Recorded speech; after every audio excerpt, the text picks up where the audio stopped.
وہ ان کا گنوایا جا رہا ہے کہ انہوں نے پیٹرول کی پرائس کم کر دی اور انہوں نے ایسے کیا. ہم سسٹین نہیں کر سکتے تھے. شوکت ترین سمجھا کے تھک گئے ہیں کہ ہم اسے فائنانس کس ذریعے سے کر رہے تھے, پروونس سے, یہاں سے نہیں, انسسٹینیبل کر کے, اور انہوں نے یہاں پہ وہ چیز کر دی.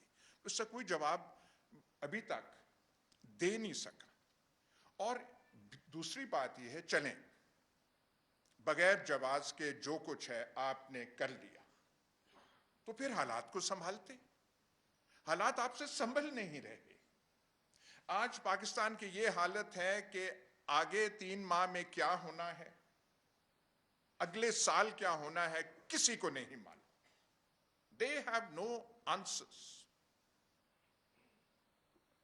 لیکن یہ جو ایک ماحول بنا دیا گیا ہے, اس کو دبائیں, اور دبا کس چیز کو رہے ہیں؟